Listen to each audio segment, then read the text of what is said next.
million. Now, why, Bart? Explain to the people why that 0.5 matters. The same reason why Trent Williams was 0.5, because, listen, when you want to be the highest paid player, you have to raise the ceiling, and he made sure that he had the 0.5 to make sure that he can surpass Deshaun Watson. He didn't surpass him as far as the guarantees, but definitely that he surpassed him with the money. So he is now the second highest, right behind Aaron. $230.5 million is the total value of the extension, 5 years with the Arizona Cardinals. 160, as Bart mentioned, it's not like Deshaun Watson was 230 and it's full guarantee with the Browns. But for Kyler Murray and the Cardinals, it's 160 of it is guaranteed. That's still a hefty amount of money. His annual becomes 46.1 per, which is the highest average salary for a player, second highest to only Aaron Rodgers, who makes his contract, it's a shorter one, $50 million per year. You and I debated yesterday whether or not this was going to be a mistake, whether or not down the road you'll see this and think, are they going to regret this? John Gambadoro, who's a friend of our show, who does Arizona Sports 98.7 out in Phoenix, and he's the voice of Phoenix sports out there, knows the Cardinals, knows the Suns, all those teams out there, Diamondbacks. And Gambo, who has fought you tooth and nail about the Cardinals, about Kyler Murray, your criticism of him, Gambo kind of did concede that maybe in a couple of years they could regret this. Could be. It could be. I mean, listen, the kid's extremely talented. Me and Bart have gone back and forth on him, over time. But the Cardinals had no choice. They had to bet on him. They had to bet on him because he is an extremely talented player. They tried the route.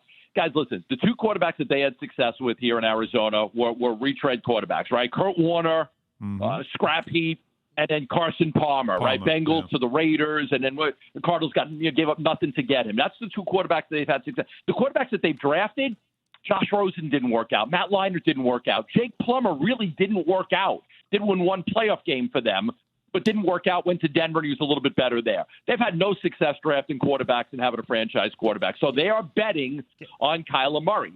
So, Bart, basically what Gambo's saying, what the feeling probably is in Arizona is, what other choice do we have? This is a guy we took number one, and this is a guy 3 years in, has been a two-time Pro Bowler.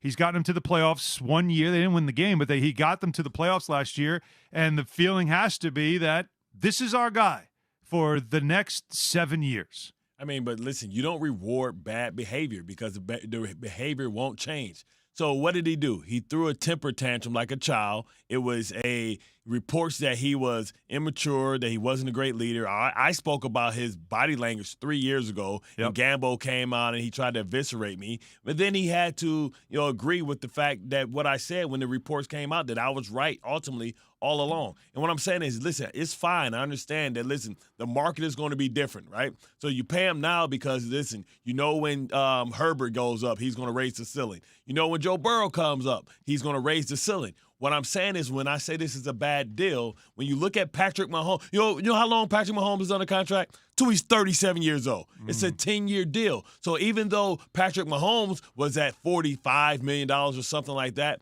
what happens is eventually that deal becomes a deal, right? It becomes a discount. Right, so if I'm saying if you believe in Kyler Murray, then I want to buy up all his prime. That's why you look at what Juan Soto is, 15-year deal, because what you set the market, but eventually it will become a discount, and there's nothing that he can do about it because he'll be bound by the contract. So when I say bad deal, he's going to come back, and if he has a decent year, he's going to go past it. Let's just say he wins a couple playoff games. Then he's got 2 years left on his deal in like 4 years. Right, he's 29 years old. Yeah. You're going to have to pay him $60 million per because that's going to be the new ceiling. That's why I say it's a bad deal. That's why when you look at what Kansas City did, it was crazy, $500 million. But it's $500 million, but it's basically two deals in one. Career. So you're saying it's not necessarily paying him was the mistake, or even the length. It's that they didn't go long enough. So now you're going to be back in this game a couple of years from now when he's still relatively 4 in his years prime, from now, and you're going to be paying him way more. Basically, because as we know, the contracts go up. Like he will not be the second highest average. He won't be the second highest average in the next 3 weeks. Yeah, right, exactly. For long. Now, you say it's a bad deal. Would you say anybody that thinks it's a good deal probably was a quarterback? You think that's fair to say? Anybody that was a quarterback, that's a great deal. Listen, as a linebacker resetting the market, we appreciate that. Okay. Well, Robert Griffin III, RG3, of course, who works for us, ESPN NFL analyst and friend of ours. He thinks this is a win. If Deshaun Watson can get a fully guaranteed deal with everything that he has going on off the field, then Kyler Murray and everyone else, these top players, deserve to get guaranteed money, fully guaranteed deals, and that's not what happened. But another win that they did have is earlier in the offseason, the team came out anonymously through sources and tried to trash Kyler's name. And this is a big win for Kyler and his agent because they stood pat, they stood their ground, and they ended up winning and not allowing the media storm to kind of diminish his value and make him take $10 to $15, $20 million less. And I think that's not talked about enough. We have to stop allowing teams to negotiate through the media and drive guys' markets down by saying negative things about them that really no one really even needs to know about whether they are true or false. Bart, give me a 30-second reaction to that. What do you mean, like, negotiate through the media? Like, because they paid him doesn't make it not true?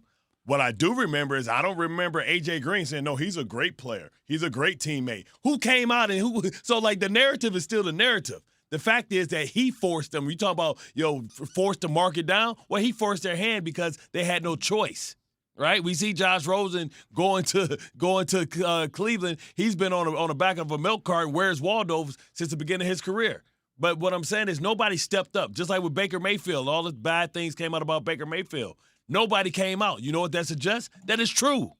Nobody came out to defend him. So that doesn't mean – so now you embolden him even more because now the behavior doesn't have to be corrected. Because now he has you strapped financially where you have no options, where you had the opportunity. Yeah, you still had 2 years left on the deal. You could have franchised him twice. You could have forced him to say, first of all, show me results. Then show me that you've matured and that you can be a leader. Because guess what? If you're not a force multiplier, eventually next year, J.J. Watt's gone. A.J. Green is gone. All those veterans that we brought in to try and be leaders are gone. So it's going to fall squarely on your feet as far as you being the face of this franchise, but also showing some maturity, being the CEO of our franchise, speaking for our franchise, and carrying yourself with pride and dignity in the way that we see quarterbacks like Peyton Manning, like Russell Wilson, like Tom Brady carry themselves. That's not pouting, slouching, bad body language, being short with reporters. Like, come on, man. Like, the greatest things that I've seen from Peyton Manning and Tom Brady is when they lost Super Bowls, how they carried themselves, right? That's what you'd expect when you're the highest paid player, one of the highest paid players in your position. And we haven't got that from Kyler Murray, and I don't see if we're going to ever get it because now he's going to walk around that facility like he owns it. And, again, as your quarterback, especially your highest paid player, you expect to be a CEO, and can Kyler Murray now live up to that? All right, but you heard Bart mention Josh Rosen. So despite signing Josh Rosen and working him out and others, should the Browns consider a trade for Jimmy Garoppolo?